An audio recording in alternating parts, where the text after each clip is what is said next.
सर्वोत्तम पुरस्कार प्राप्त संस्था ज्योती सहकारी पतसंस्था, महाराष्ट्रातील एक अग्रगण्य संस्था ज्योती सहकारी पतसंस्था कोपरगाव.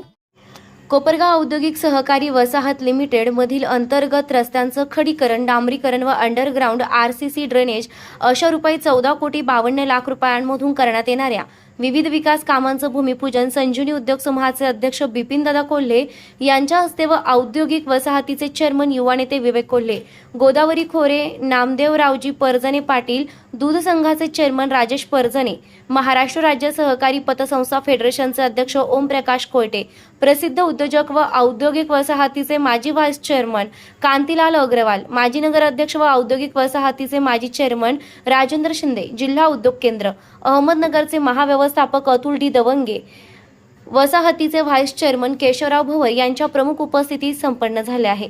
दरम्यान यावेळी छत्रपती शिवाजी महाराज यांच्या पुतळ्यास व स्वर्गीय माजी मंत्री शंकरराव कोल्हे यांच्या प्रतिमेस पुष्पहार अर्पण करून अभिवादन करण्यात आलं आहे. यावेळी उपस्थित मान्यवरांचा कोपरगाव औद्योगिक सहकारी वसाहतीच्या वतीने सन्मान करण्यात आला आहे. या प्रसंगी मनोज शेठ अग्रवाल, रोहितदादा वाघ, प्रशांत होन, सागर शहा, पंडितराव भारुड, संजय जगदाळे, पप्पू शेठ सारडा, अभिजित रहातेकर, मुनीश शेठ ठोळे आदींसह कोपरगाव औद्योगिक सहकारी वसाहतीचे संचालक मंडळ सदस्य, व्यापारी बांधव मोठ्या संख्येने उपस्थित होते. निर्भीड न्यूज, योगेश डोके, कोपरगाव.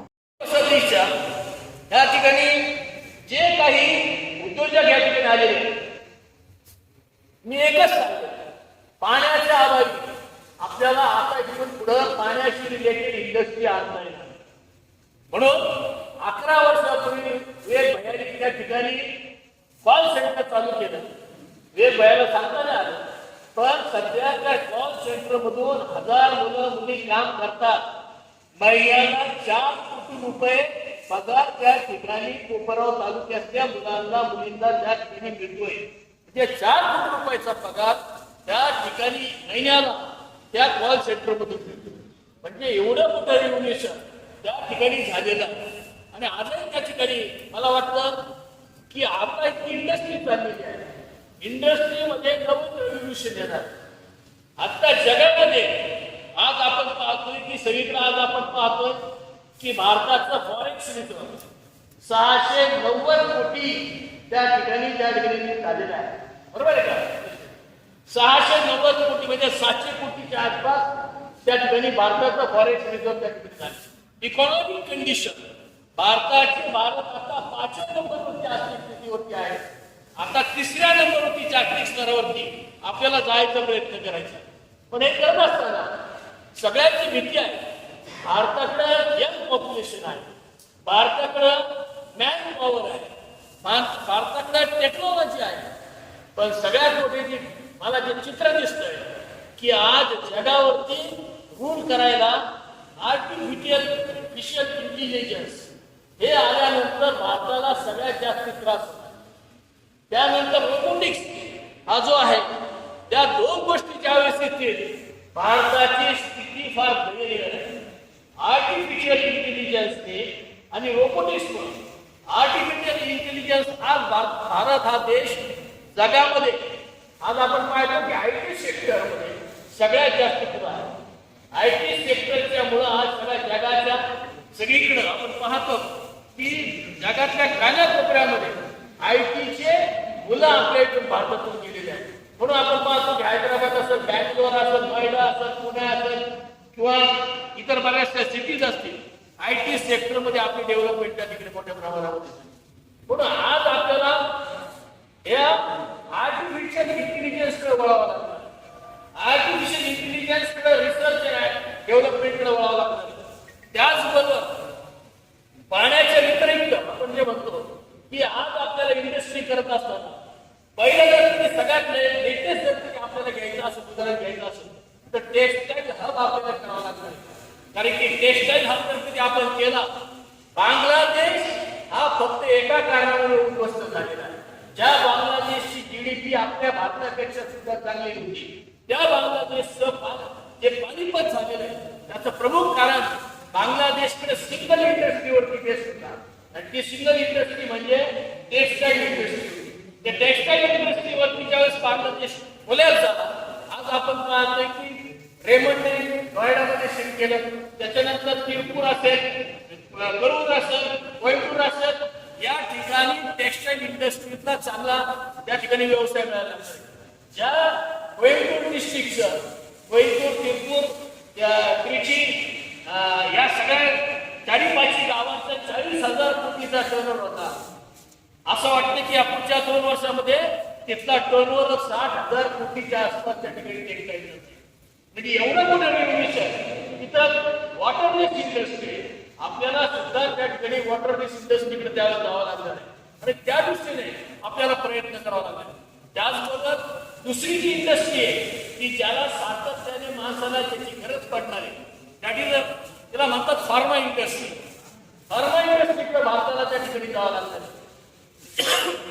कारण की आज आपण पाहतोय की भारताची इंडस्ट्रियल पॉवर जी आहे, इंडस्ट्रियल पॉवर भारताची आज जे रेप्युटेशन आहे की एपीआय, भारताचे हब ऑफ एपीआय, एपीआयचे फार्माचे जगातल्या सगळ्या फार्मसीचा हे भारत देश आहे. म्हणून भारताची इकॉनॉमी या ठिकाणी वरती होत चाललेली. म्हणून आपल्याला फार्मा इंडस्ट्री भारतामध्ये आणावं लागते.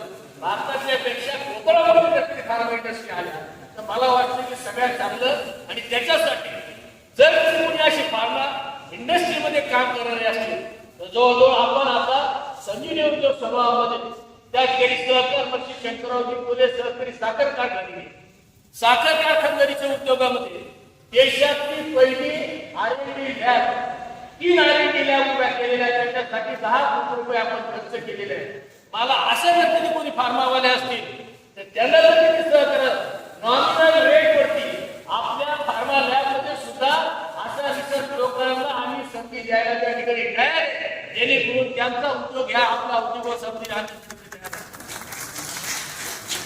आणि भविष्य त्याच्यामध्ये.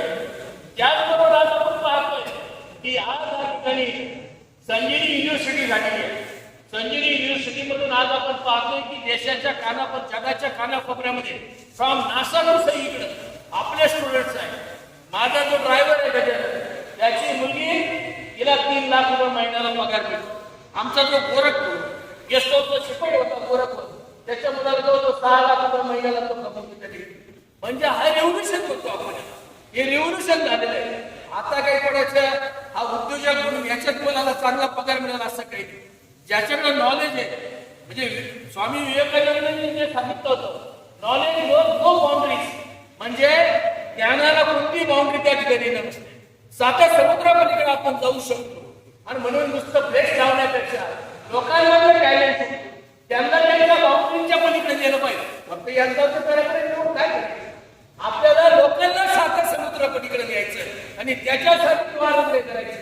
म्हणून मी औद्योगिक लोकांना सांगेन की आपल्याला हे द्वार उघडायचं आहे आणि हे संजीवनी उद्योग समूह करू शकतं आणि त्यांच्या मार्फत हे ज्ञानाचे द्वार आम्ही या ठिकाणी करून देऊ. त्यासाठी आपण जर कोणी प्रयत्न केले, त्यासाठी आपण सगळ्यांनी जर कोणी सहकार्य केलं तर निश्चितच साता समुद्रापलीकडे या झोपडी मधला आमची भगिनी असेल, हा मुलगा असेल आपल्या त्या ठिकाणी दिसेल. आणि आज आपण पाहतोय नुसता गरीब भगिनीवरती नाही तर अनुभूतीवरती काम करणारा सुद्धा आम्हाला आपल्या कुटुंबावर तयार झाला पाहिजे, हीच अपेक्षा मी या ठिकाणी ठेवतो.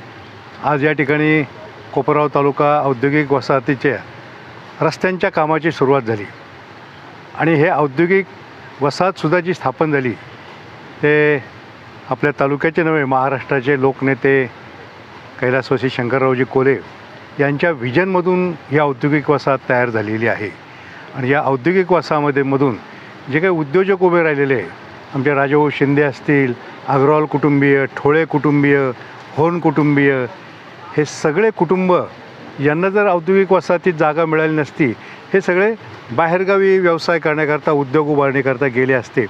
परंतु या ठिकाणी कैलासवासी कोले साहेबांच्या व्हिजनमधून ही जी औद्योगिक वसाहत तयार झालेली आहे, या वसाहतीमुळे ही सगळी मंडळींनी या ठिकाणी उद्योग व्यवसाय उभे केले आणि त्यामुळे कोपरगावच्या विकासाला, कोपरगावच्या व्यवसायाला निश्चितपणे चालना मिळालेली आहे. या औद्योगिक वसाहती जबाबदारी आता विवेक भैया सांभाळत आहेत. तर विवेक भैयांच्या कामाला आमच्या कोपरगावकरांच्या, कोपरगावच्या व्यापारी महासंघाच्या शुभेच्छा.